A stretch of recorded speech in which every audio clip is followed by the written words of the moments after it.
It's funny how memory works as you get older. Names gone, completely gone. You'll meet someone new, shake their hand, and somewhere inside your brain the words have evaporated, but the utterly irrelevant details. Oh, those are crystal clear, like the exact shade of the curtains in their living room 10 years ago, or the fact that they once wore mismatched socks to a Christmas party. You don't need that information, it serves no purpose, but it's somehow impossible to forget. And the more you try to remember a name, the more it slips away. So there you are, smiling, politely calling someone mate or friend, all the while rehearsing the tiny, unnecessary facts that your brain has filed away forever. You'll remember the story of their cat, the brand of coffee they bought once, or the exact time they tripped on the pavement. But their name, poof, vanished. The strange part is, it almost becomes a superpower. You can recall all these odd, seemingly useless details that make conversations feel familiar and personal. You can tell someone, I remember the scarf you wore on that snowy day in 2012, and they're stunned even if you can't remember their name. And you realize maybe names aren't that important anyway. What matters is the tiny mosaic of moments, the quirks and little stories, the bits that stick and linger. Those are the things that make someone memorable, and somehow that feels more satisfying than remembering a simple name ever could.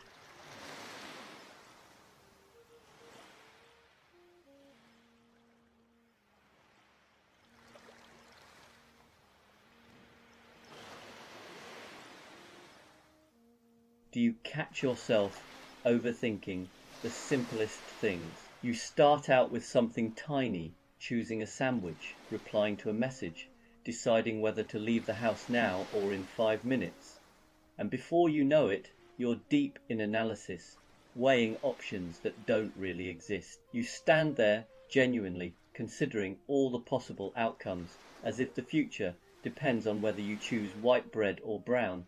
And at some point, you catch yourself. There's a brief pause, a moment of clarity, and you realize you've spent far longer thinking about the thing than it would have taken to just do it. That's usually when the laugh arrives. Not a big laugh, more of a quiet, private one. The kind that says, I see what's happening here. You're not annoyed, you're not frustrated. You're just mildly amused by your own mind, wandering off with confidence and absolutely no sense of proportion. And the nice thing is, once you notice it, the spell breaks, the decision becomes easy again. You choose something, anything, and the world continues exactly as it did before. Nothing collapses, no one complains, the moment passes. So when you catch yourself overthinking the small stuff, it's worth smiling at it, because that little laugh isn't giving up, it's understanding. And sometimes that's all you really need to move on, quietly and comfortably, with the day unfolding just fine.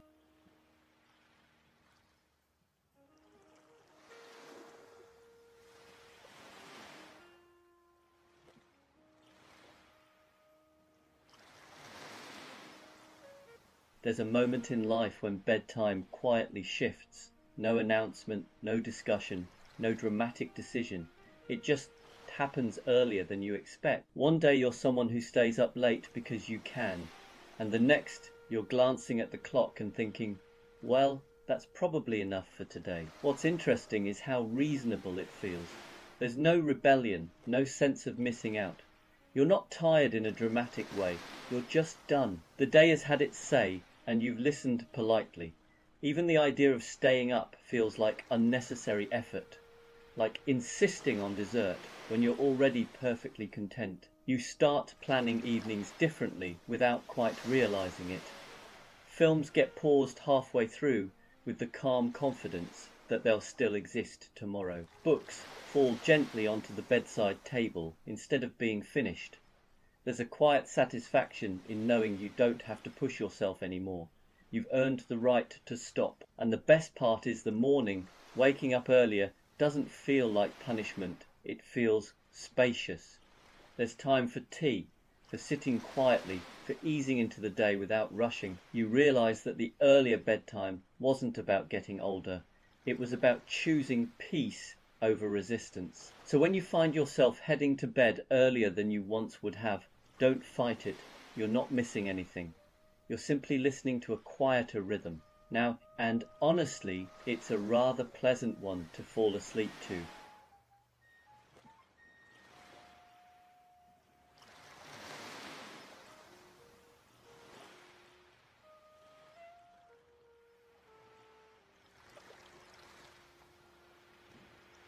There's a quiet moment that sneaks up on you at some point in life, when you realize you've picked something up again that you once put down for good, a hobby, something you were absolutely certain you'd outgrown, not abandoned temporarily, finished with.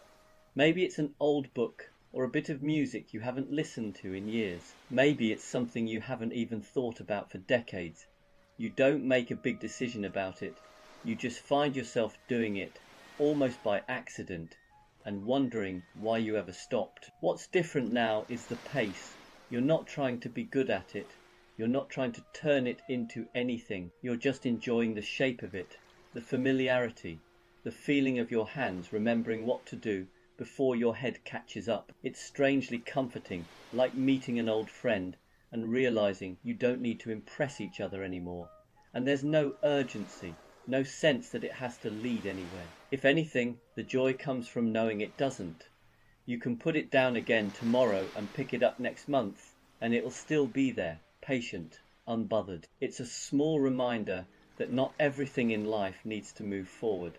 Some things are happy to wait for you to come back, quietly, when you're ready. And when they do, they fit into your life in a way they never quite did the first time around.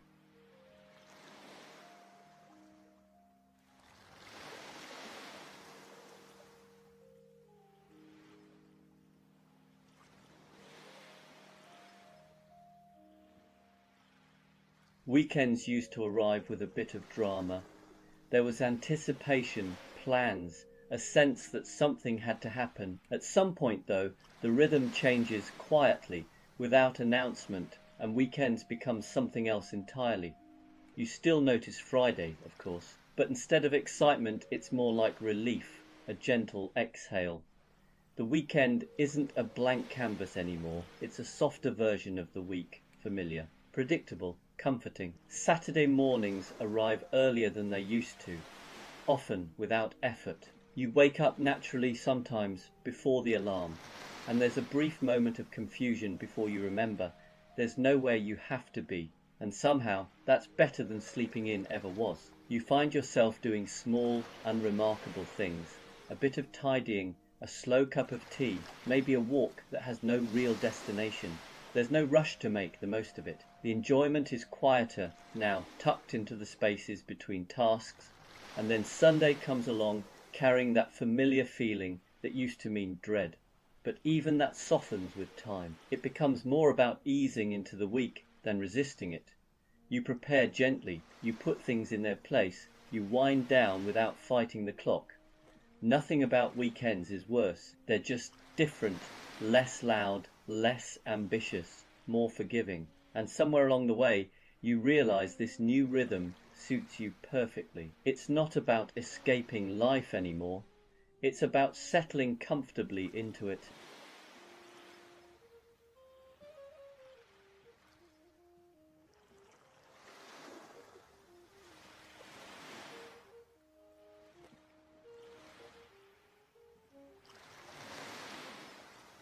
There's a particular kind of joy that sneaks up on you as you get older, and it's not the big, dramatic kind. It's the joy of small improvements, the kind no one else notices, and honestly, you don't really want them to. It's things like finally fixing a cupboard door that's been slightly off for years. Nothing dramatic changes. The kitchen looks the same, but every time you open it, there's a tiny moment of satisfaction, a quiet sense that the world is, at least in this one small corner, behaving itself, or replacing something that was technically working, but only just a kettle that took too long, a light bulb that flickered, a drawer that needed a very specific jiggle. Once it's sorted, life doesn't get better in a noticeable way. It just gets smoother, and that smoothness starts to matter. What's strange is how invisible these improvements are to everyone else. You don't announce them, you don't point them out, you simply enjoy them privately, like a small secret between you and your environment, a mutual understanding that things are now slightly improved. And the more of these tiny fixes you make, the calmer everything feels, not because anything big has changed, but because fewer things are quietly irritating you, fewer sighs, fewer eye rolls, fewer moments of mild resistance. So when you catch yourself feeling oddly pleased about a quieter hinge or a better fitting lid, don't dismiss it. That's not boredom, that's wisdom. It's the quiet joy of small, everyday improvements, the kind that make life feel just a little bit more settled, one unnoticed upgrade at a time.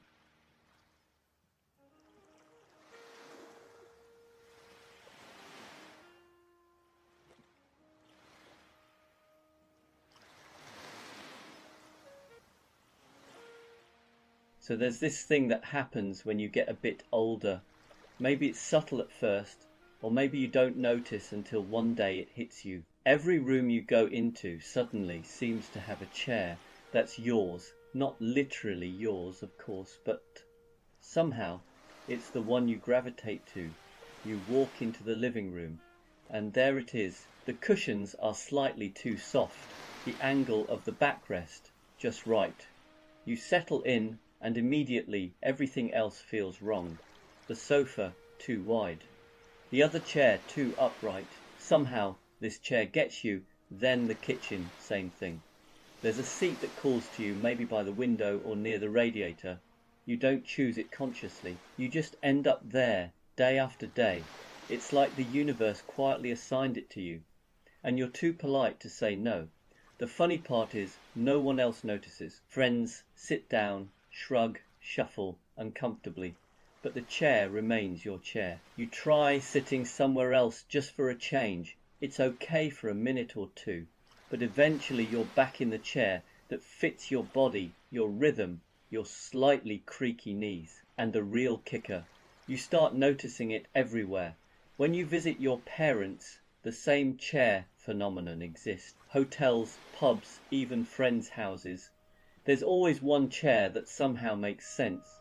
It's not a big deal, but somehow it's comforting, familiar, like a little anchor in a world that's otherwise constantly changing. So next time you settle into a chair and sigh without really thinking about it, know this: you've officially discovered one of middle age's most understated joys. Your chair has chosen you, and really, that's not too bad at all.